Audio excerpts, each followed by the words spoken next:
Bismillahirrahmanirrahim. Assalamualaikum warahmatullahi wabarakatuh.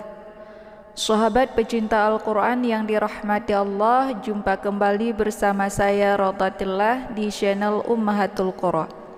Pada kesempatan kali ini kita akan melanjutkan bacaan surah Al-Baqarah ayat yang ke-22.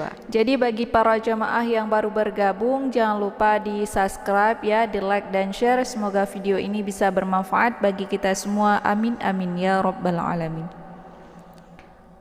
A'udzu billahi minasy syaithanir rajim. Bismillahirrahmanirrahim. Alladzi ja'ala lakumul arda firasyan was samaa'a binaa'a.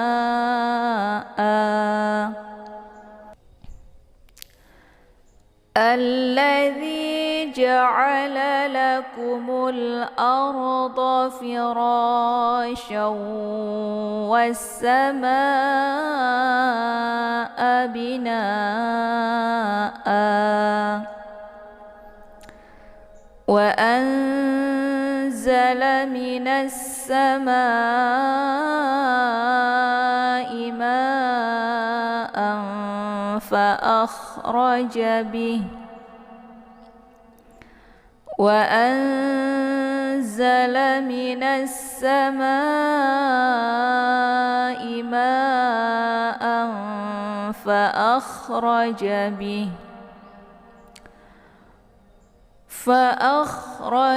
به من الثمرات رزقا لكم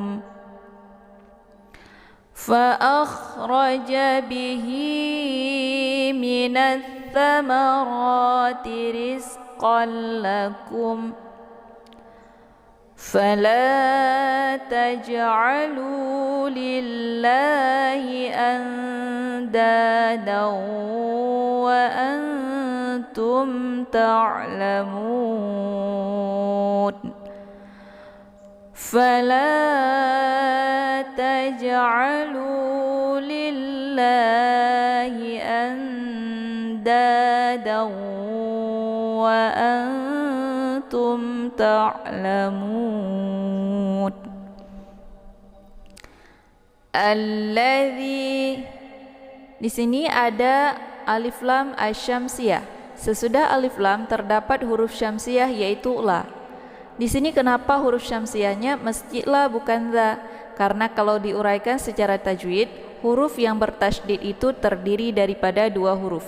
Begitu juga dengan huruf la yang ada di sini. Jadi huruf yang pertama yaitu la sukun, ya, lam alif. Kemudian yang kedua adalah la yang berharakat. Jadi la sukun dimasukkan ke dalam la yang berharakat, maka jadilah satu la. Bacanya alla, atau bisa juga disebut dengan idgham syamsiyah karena sifatnya memasukkan, ya. Alla, ya, ditekan a-nya kemudian dileburkan suaranya ke dalam huruf la. Alladzi, la dibaca pendek. Kemudian di sini ada ya sukun sebelumnya berharakat kisrah. Ya sukun yang sebelumnya berharakat kisrah dinamakan dengan mad tabi'i. Jadi cara bacanya cukup dipanjangkan dua harakat saja. Kemudian ja'ala, ja-nya dibaca pendek. Makharijul huruf ja itu tepatnya di tengah lidah, ya, ja, ya, agak ditekan sedikit. Ji ju aj, ya. Kemudian a dibaca pendek. A ini letak makharijul hurufnya di tenggorokan bagian tengah. A, ya. Ja'ala, la-nya dibaca pendek. Kemudian la ini juga dibaca pendek. Ku dibaca pendek. Mul-ar. Di sini ada alif lam al-qamariyah. Sesudah alif lam terdapat huruf qamariyah yaitu alif, ya. Jadi cara bacanya itu jelas bunyi lamnya atau biasa disebut juga dengan idhar qamariyah. Mana idhar itu jelas ya, jelas bunyi lamnya atau bunyi L-nya ya. Alladzi ja'ala lakumul ard ya. L-nya itu jelas. Kemudian ard di sini ada ra sukun sebelumnya berharakat fathah. Ra sukun yang sebelumnya berharakat fathah itu dibaca tebal ya. Ard. Jadi cara bacanya itu pangkal lidahnya terangkat ke atas. Ard. Ya, ujung lidahnya nempel di langit. Kemudian do dibaca pendek ya. Posisi makharijul huruf do itu yaitu tepatnya di tepi lidah dengan gerahang ya, baik kiri atau kanan, gerahang atas ataupun bawah. Jadi tepinya dengan gerahangnya itu saling bersentuhan ya. Tepi lidah dengan gerahang itu bersentuhan. Jadi sifatnya itu tebal, do ya. Alladzi ja'ala lakumul arda firasyan. Do-nya dibaca pendek, kemudian fi dibaca pendek, ro dibaca tebal ya karena harakat ra itu fathah. Kemudian di sini ada alif ya, sebelumnya berharakat fathah. Nah, ra ini dibaca panjang 2 harakat ya karena ini merupakan mad tabi'i. Kemudian syawwa. Di sini ada tanwin bertemu dengan huruf waw di lain kalimat ya. Nah, waw ini merupakan salah satu daripada huruf idgham bi gunnah.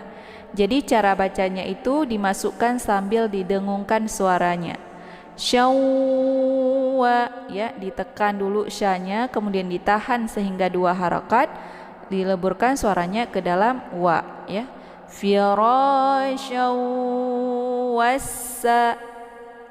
Kemudian wasa, di sini asa ada alif lam asyamsiyah. Sesudah alif lam terdapat huruf syamsiyah yaitu sin, sa ya. Alif lam asyamsiyah ini disebut juga dengan idgham syamsiyah karena cara membacanya yaitu dimasukkan ya, wawnya dimasukkan ke dalam bunyi sin ya, ditekan kemudian dimasukkan suaranya ke dalam sa. Wassa. Jadi sa ini sifatnya shafir ya. Jadi anginnya itu jelas ya, wassa, dan dibaca tipis ya. Wassama firasyaw wassama. Sa dibaca pendek, kemudian Di sini ada mad tabi'i yaitu ada alif sebelumnya berharakat fathah kemudian bertemu dengan hamzah dalam satu kalimat ya atau dalam satu suku kata.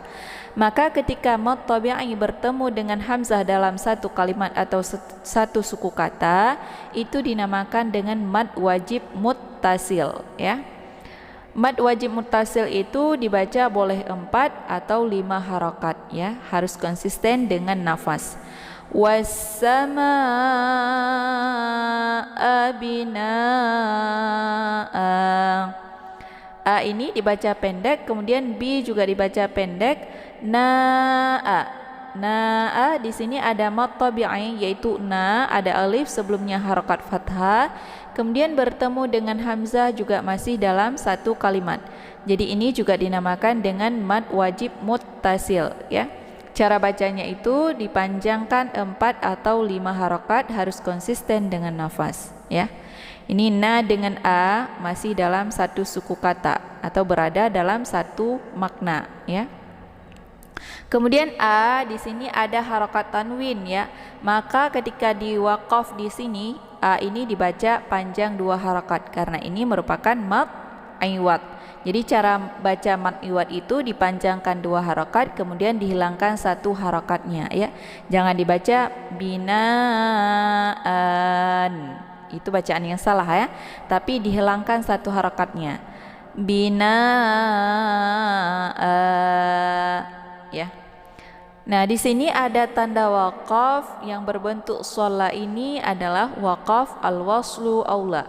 Jadi bersambung atau meneruskan itu lebih diutamakan, ya. Tapi kalau misalkan terjadi darurah, ya, nafas kita terlalu pendek atau ngos-ngosan, ya, maka di sini untuk diwakaf boleh-boleh saja, ya.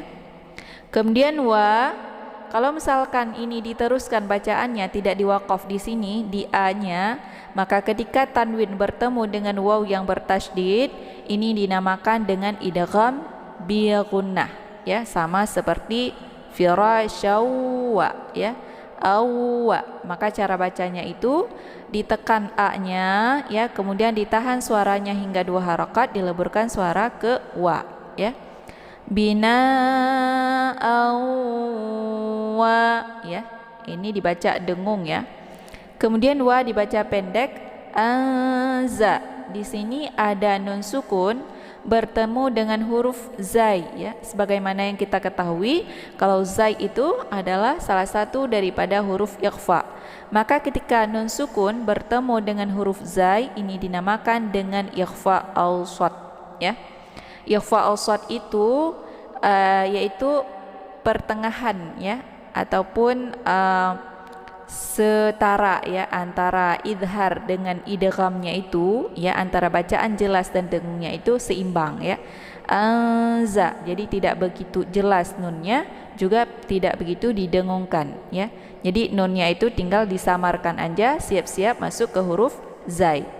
Wa anza, ya, dinamakan dengan ikhfa al-shad karena makharijul huruf nun dengan zai itu yaitu pertengahan, tidak begitu jauh, ya, nunnya di ujung lidah, kemudian zai juga ujung lidah, ya, juga tidak begitu dekat, ya.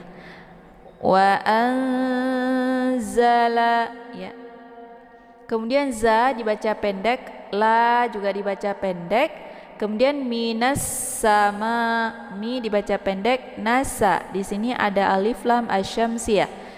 Sesudah alif lam terdapat huruf syamsiyah yaitu sa, sin, ya. Cara bacanya itu yaitu ditekan nunnya langsung dileburkan suaranya ke dalam huruf sa, atau alif lam asyamsiyah ini juga biasa disebut dengan idgham syamsiyah karena sifatnya memasukkan, ya. Nunnya dimasukkan ke dalam sa, ditekan, kemudian langsung dileburkan suaranya ke dalam huruf sa.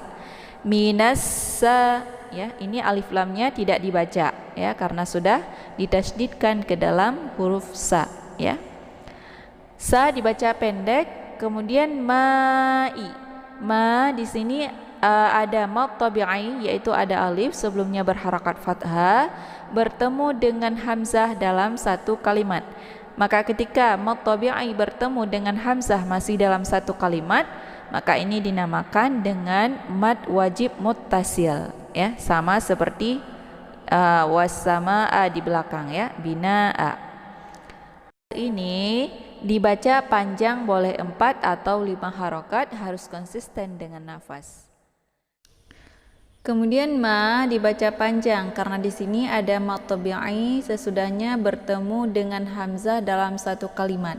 Jadi ketika mad tabi'i yaitu ma, alif sebelumnya berharakat fathah bertemu dengan hamzah masih dalam satu kalimat atau berada dalam satu suku kata, maka ini dinamakan dengan mad wajib muttasil. Cara bacanya boleh dipanjangkan 4 atau 5 harokat, harus konsisten dengan nafas. Kemudian fa, di sini ada tanwin bertemu dengan huruf fa. Sebagaimana yang kita ketahui, fa adalah salah satu daripada huruf ikhfa. Jadi ketika tanwin bertemu dengan huruf fa, maka ini dinamakan dengan ikhfa awsat.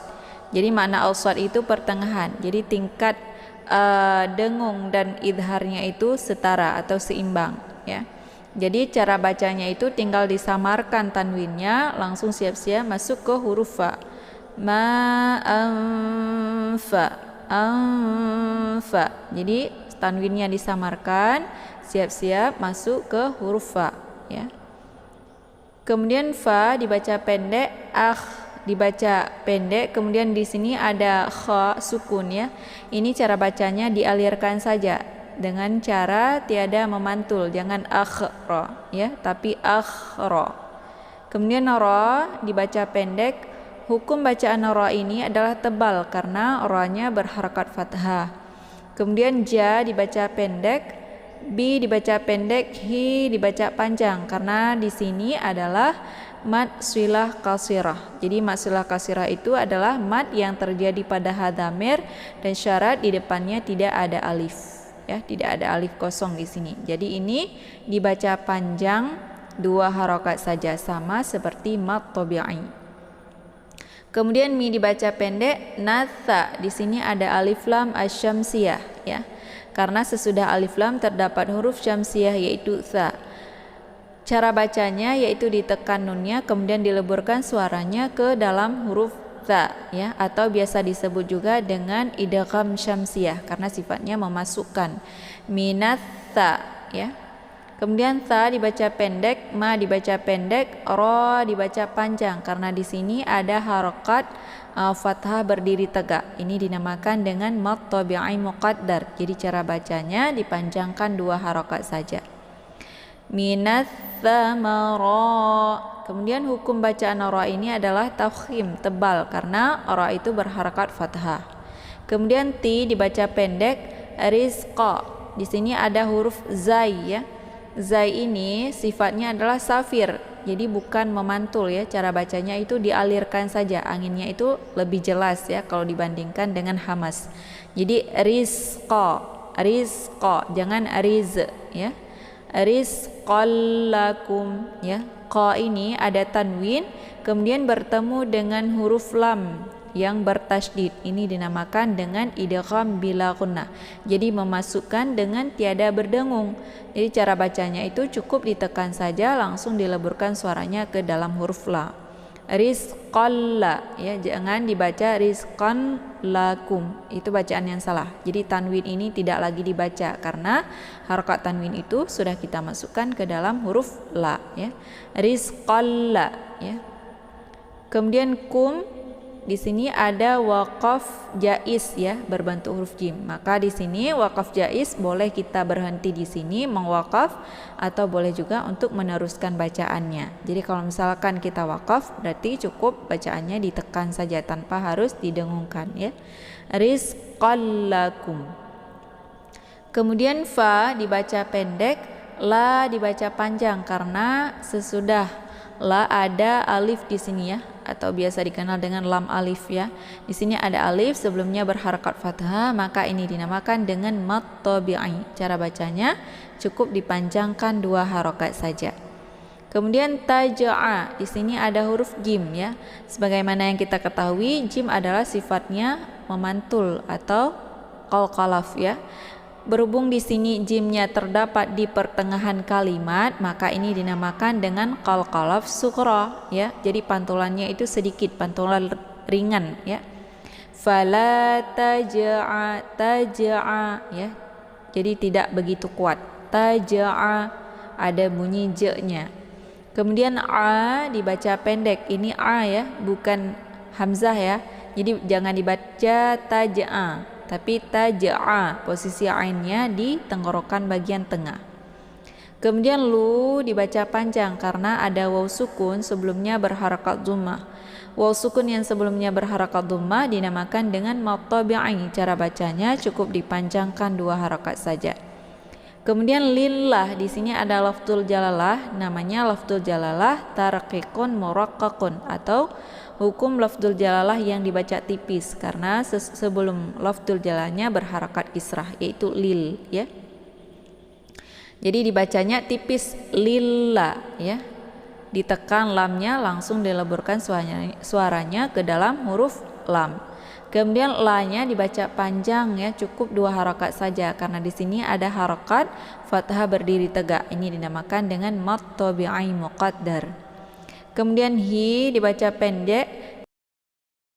Kemudian anda, di sini ada nun sukun bertemu dengan huruf dal. Sebagaimana yang kita ketahui, dal ini adalah salah satu daripada huruf ikhfa ya, fa dal ya. Maka cara bacanya itu nunnya disamarkan ya. Jadi nunnya itu tidak begitu dibaca jelas. Maka ini dinamakan dengan ikhfa a'la ataupun ikhfa aqrab ya.